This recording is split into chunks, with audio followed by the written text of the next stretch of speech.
സുവിശേഷിക്കട്ടെ. ദൈവം എവരെയും സമൃദ്ധമായി അനുഗ്രഹിക്കട്ടെ. പരിശുദ്ധാത്മാവിന്റെ സാന്നിധ്യം അനുസ്യൂതം നിങ്ങൾ ജീവിതത്തിലുടനീളം നിങ്ങളുടെ വാക്കിലും കണ്ണിലും ചെവിയിലും നിറയട്ടെ, അതോടൊപ്പം തന്നെ ചിന്തകളിലും എന്ന് പറഞ്ഞുകൊണ്ട് ഞാൻ തുടങ്ങുകയാണ്. എമ്മാവോസിലേക്ക് പോവുകയാണ് ആ ശിഷ്യനോടൊപ്പം.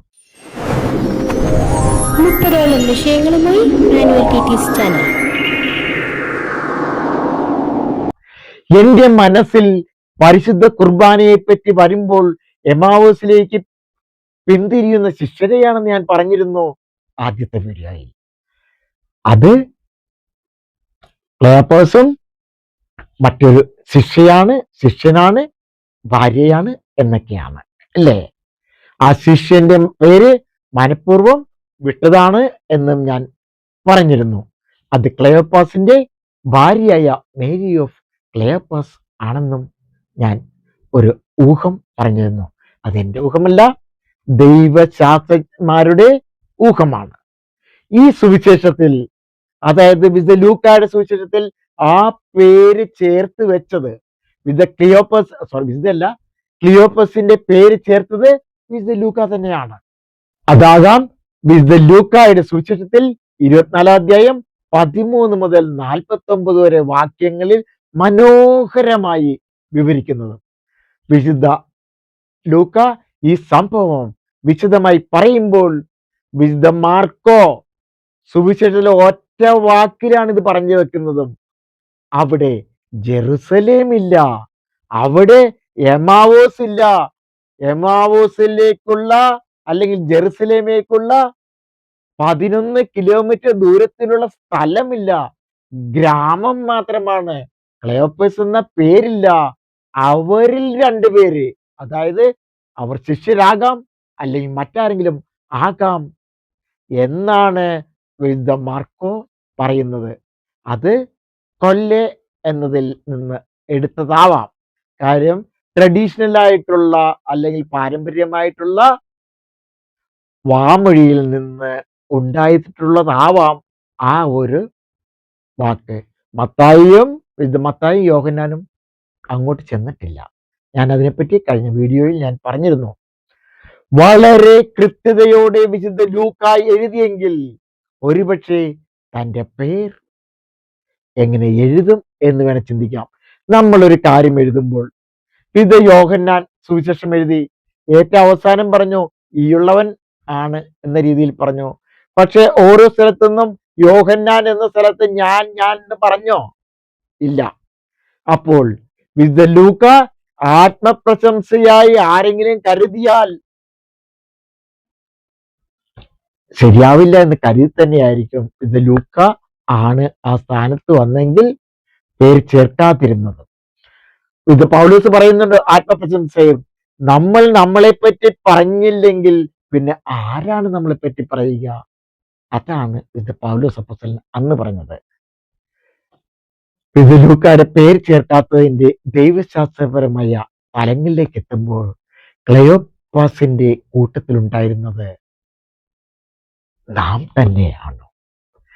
ദൈവശാസ്ത്രപരമായി നോക്കിയാൽ അവിടെ ഇത് ലൂക്ക പറയുന്നത് പേര് പറയാതെ പറയുന്ന ഒരു ശിഷ്യൻ, അത് നീയാണ്, അത് ഞാനാണ് എന്ന് തന്നെയാണ്. അതായത് ക്ലെയോപ്പാസിന്റെ കൂട്ടത്തിൽ നമ്മളാണ് അതെ എന്ന് കരുതണം. അതെ, ഞാനാണ്. ദൈവിക മഹത്വം ക്രിസ്തുവാകുന്ന പരിശുദ്ധ കുർബാനയുടെ രുചിക്കുന്ന അനുഭവിക്കുന്ന നാം അന്നത്തെ ദിവസത്തെ ചിന്തകളിലേക്ക് എത്താം. കാൽവരി മലയുടെ ഉച്ചിയിൽ ലോകത്തിനായി സ്വയം ശൂന്യവൽക്കരിച്ച ഈശോ, അതോടെ പലരും ആ അധ്യായം അടച്ചു വെച്ചു. അവർ തങ്ങളുടെ തലത്തേക്ക് തിരിച്ചു. അറിയാലോ, ശിഷ്യന്മാരെല്ലാവരും ഓടിയൊളിച്ചു. അവര് വീട്ടിൽ മാതാവിനൊപ്പമായി. അതുപോലെ തന്നെ മറ്റുള്ളവരൊക്കെ പിന്തിരിഞ്ഞു. ഈ ക്ലെയോപ്പാസും പിന്തിരിഞ്ഞു, നാട്ടിലേക്ക് പോയി. ക്ലെയോപ്പാസ് മാത്രമല്ല, ഒത്തിരിയധികം ജനങ്ങൾ പിന്നിട്ട് പോയി. നമ്മൾക്ക് അന്നത്തെ ദിവസത്തെ ചിന്തകളിലേക്ക് എത്താം. കാൽവരി മലയുടെ ഉച്ചിയിൽ ലോകത്തിനായി സ്വയം ശൂന്യവൽക്കരിച്ച ഈശോ. അതോടെ പലരും ആ അധ്യായം അടച്ചു വെച്ചു. അവർ തങ്ങളുടെ തലത്തിലേക്ക് തിരിച്ചു. ക്ലയാപ്പോസ് പോയ പോലെ ഒത്തിരി പേര് ഈശോയുടെ ശിഷ്യരെവിടെ പോയി? അവരും ഒരു മുറിയിൽ മാതാവിനോടൊപ്പം അടച്ചിരുന്നു. കാര്യം എന്താണ്? തങ്ങൾ പിടിക്കപ്പെടും. ഈശോയുടെ കൂട്ടത്തിലുള്ളവരെ പിടിക്കപ്പെടും. പത്രോസ് പരിത്യജിച്ചതും അതുകൊണ്ട് തന്നെയാണ്. ഈശോയെ തള്ളിപ്പറഞ്ഞതും. അതിന്റെ ചരിത്രങ്ങളിലേക്ക് ഞാൻ പോകുന്നില്ല. യോന പ്രവാചകന്റെ അടയാളത്തിലൂടെ ഈശോ വെളിപ്പെടുത്തി 3 ദിവസം കൊണ്ട് ഈ ആലയം പുനർനിർമ്മിക്കുമെന്ന് പ്രവചിച്ചു. അതെല്ലാം അവർ മറന്നു. അല്ലെങ്കിൽ അവരുടെ കണ്ണുകളും മനസ്സുകളും മൂടപ്പെട്ടിരുന്നു.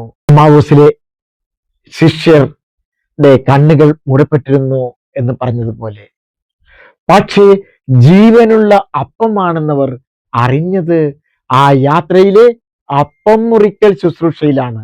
അവരുടെ കണ്ണുകളും മനസ്സും മൂടപ്പെട്ടിരുന്നു എന്ന് സുവിശേഷം പറയുന്നു. പക്ഷേ ജീവനുള്ള അപ്പമാണെന്ന് അവർ അറിഞ്ഞത് ആ യാത്രയിലെ അപ്പം മുറിക്കൽ ശുശ്രൂഷയിലാണ്. തങ്ങളുടെ കൂടെ നടന്ന് വചനം പങ്കുവച്ചപ്പോഴും വ്യാഖ്യാനിച്ചപ്പോഴും അതെല്ലാം സ്ഥാപിച്ചപ്പോഴും തങ്ങളുടെ കർത്താവിനെ അവർക്ക് അറിഞ്ഞില്ല, അവർ അനുഭവിച്ചില്ല.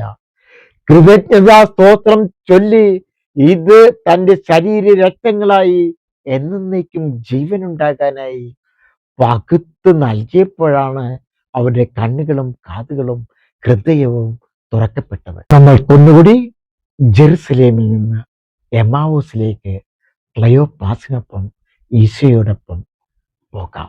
നാം ഒരു കാര്യം ശ്രദ്ധിക്കണം. ഈശോ എവിടെയാണ് ആദ്യം പോയത്? ഈശോയ്ക്ക് വേണമെങ്കിൽ അനേകായിരങ്ങൾ അവിടെ ഉണ്ട്. ജെറുസലേമിലുണ്ട്, എമ്മാവൂസിലുണ്ട്, ആ പോകുന്ന വഴിക്കെല്ലാം ഉണ്ട്, ആ തിരിഞ്ഞു പോകുന്ന യാത്രയിലുണ്ട്. പക്ഷേ ക്രിസ്തു എവിടെയാണ് ചെന്നത്? എവിടെയാണ് പ്രത്യക്ഷപ്പെട്ടത്? ആരോടാണ് പറഞ്ഞത്? ആരുടെ മുന്നിലാണ് അപ്പം മുറിച്ചത്? പരിചയമില്ലാത്തവരിലേക്കല്ല ആദ്യം എത്തിയതെന്ന് മനസ്സിലാക്കുക. തന്നെ അറിഞ്ഞ, തൻ്റെ പ്രബോധനങ്ങൾ കേട്ട, അറിഞ്ഞ, ഹൃദയത്തിൽ ഏറ്റുവാങ്ങിയ, തൻ്റെ അടയാളങ്ങളെ അറിഞ്ഞനുഭവിച്ചവരുടെ അടുത്തേക്കാണ് പോയിരുന്നറിയുക. അതായത് തന്നെ മുഴുവനായി അറിഞ്ഞവരിലേക്കാണ്.